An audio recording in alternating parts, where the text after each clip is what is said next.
خواہش اسلاف کا مینار انوار العلوم، خواہش اسلاف کا مینار انوار العلوم، اشرفیت کا ہے ایک گل نار انوار العلوم۔ یہ دعائے تھانوی کی ایک ہنسی تصویر ہے۔ اب میں پروگرام کو آگے بڑھاتے ہوئے تقریر ہی پیش کرنے کے لیے ابو عبیدہ خیرآبادی متعلم عربی اول کو دعوت دیتا ہوں کہ وہ آئیں تقریر پیش کریں۔ میں آپ کو السلام علیکم ورحمۃ اللہ وبرکاتہ۔ الحمد لله كفى والصلاة والسلام على رسوله المصطفى أما بعد، فقد قال الله تعالى في القرآن المجيد والفرقان الحميد: أعوذ بالله من الشيطان الرجيم، بسم الله الرحمن الرحيم، قل هو الله أحد الله الصمد لم يلد ولم يولد ولم يكن له كفوا أحد۔ وقال في مقام الآخر: إن الله لا يغفر أن يشرك به ويغفر ما دون ذلك لمن يشاء، صدق الله العظیم۔ ابھی میں طفل مکتبوں نواعظوں فرزانہ صدائے دل میں گونج رہی ہے، سنا دو حق کا پروانہ۔ عزیزان گرامی اور معزز سامعین کرام، میں آپ جیسے عظیم المرتبہ حضرات کے سامنے توحید کے عنوان پر چند منٹ لب کشائی کی جسارت کر رہا ہوں۔ امید ہے آپ حضرات بغور سماعت فرمائیں گے اور اس حقیر سرپا تقصیر کی ہمت افزائی فرمائیں گے۔ حق تعالی شانہ جو تمام اشیاء ارض و سما کا خالق و مالک ہے اور ہمارا بھی خالق و مالک ہے، اس وصف عالیہ کے ذریعے ہمارے معلم اعلیٰ تاجدار مدینہ فخر دو عالم مکی مدنی عربی صلی اللہ علیہ وسلم پر اپنے احکام کا نزول فرمایا۔ اس مقدس ہستی نے ہمیں ایک ایسی قوت عالی بخشے جس کو ہم عقل سلیم سے تعبیر کرتے ہیں۔ اگر ہم اس قوت عالی کو استعمال میں لائیں تو کائنات کی ہر ذرے میں وحدت خداوندی کی خوشبو نظر آئے گی۔ ذرہ کائنات تو درکنار اگر ہم اپنے اندر جھانک کر دیکھیں تو وحدت ہی وحدت نظر آئے گی۔ اللہ نے ہم پر بے شمار نعمتوں کا نزول فرمایا، اس کے باوجود اگر ہم کسی معاصی کے مرتکب ہوتے ہیں تو پھر وہ ذات کریم جس کا فضل و کرم اس کے غضب پر غالب ہے ہمیں معاف فرما دے گا۔ لیکن جب کوئی شرک جیسا عظیم گناہ کا مرتکب ہوتا ہے تو محبوب خدا خود فرماتے ہیں: ان اللہ لا یغفر ان یشرک بہ ویغفر ما دون ذلک لمن یشاء۔ بے شک رب کائنات مشرک کی مغفرت نہیں فرمائیں گے، اس کی علاوہ جس کی چاہے مغفرت فرما دیتے ہیں۔ اس لیے رب کائنات نے اپنی مخلوق کو روز ہدایت اور صراط مستقیم کے راستے پر گامزن کرنے کے لیے کم و بیش 1,24,000 انبیاء علیہ السلام کو دنیا میں مبعوث فرمایا۔ تمام انبیاء علیہ السلام نے توحید کی تبلیغ فرمائی، تمام انبیاء علیہ السلام کی دعوت توحید کی دعوت تھی، تمام کا مشن توحید کا مشن تھا، تمام کا درس قولوا لا الہ الا اللہ تفلحوا کا تھا۔ حضرت آدم علیہ السلام نے اسی مشن کو اختیار کیا۔ حضرت نوح علیہ السلام نے اپنی قوم کو یا قوم اعبدوا اللہ ما لکم من الہ غیرہ کا کر پکارا۔ حضرت ہود علیہ السلام نے یہی طریقہ اختیار کیا۔ حضرت شعیب علیہ السلام نے یہی درس دیا۔ آخر میں ہمارے معلم اعلیٰ حضور پرنور تاجدار مدینہ فخر دو عالم مکی مدنی العربی صلی اللہ علیہ وسلم نے بھی یہی تبلیغ دی۔ اس کے بعد تمام صحابہ کرام رضوان اللہ علیہ مجمعین، تابعین، تمام تابعین، تبع تابعین اور تمام ائمہ مجتہدین کا منشا اور مقصد ایک تھا۔ وہ کیا تھا؟ وہ توحید کا بول بالا تھا۔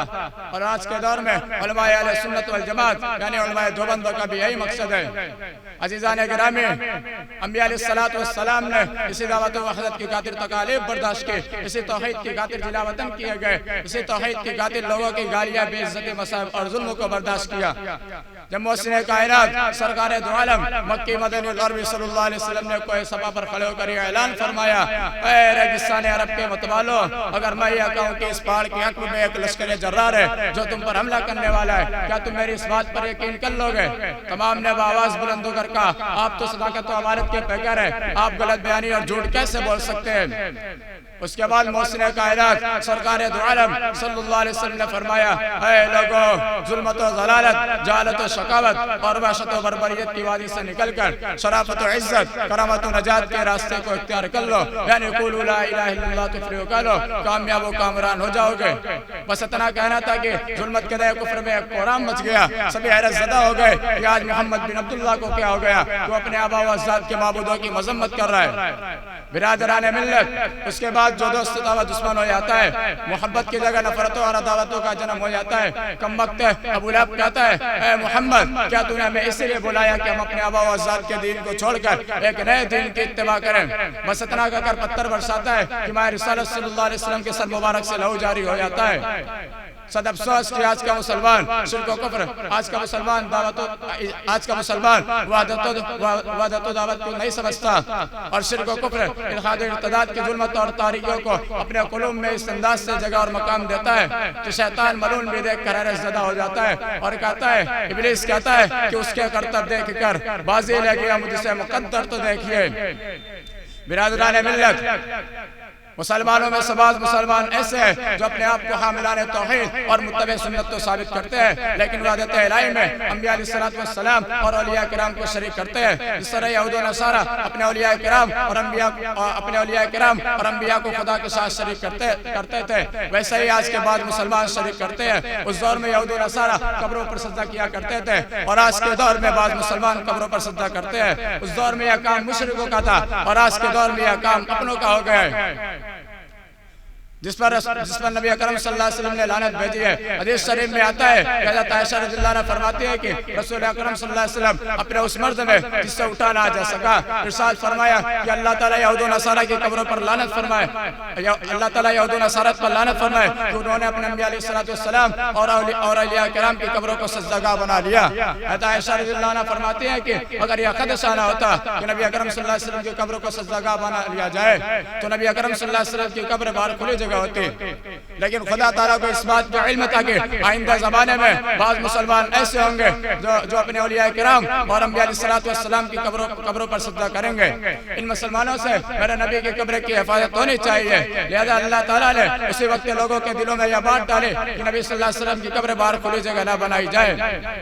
یہی وہ مسلمان ہے جو کلمہ تو پڑھتے ہیں لیکن اس کے تقاضوں کو پورا نہیں کرتے۔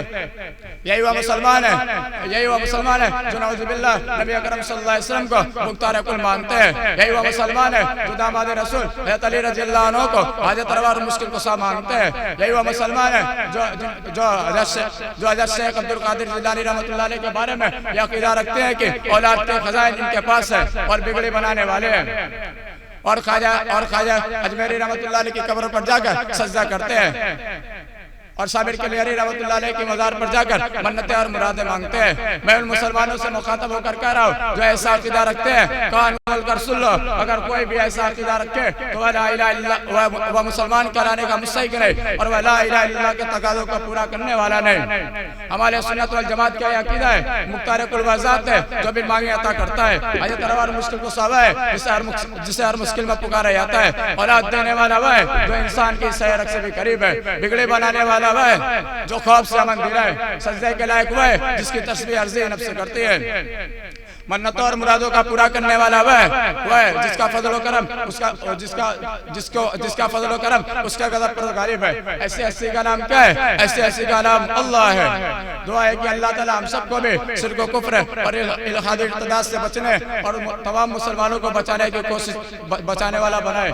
وآخر دعوانا الحمدللہ رب العالمین۔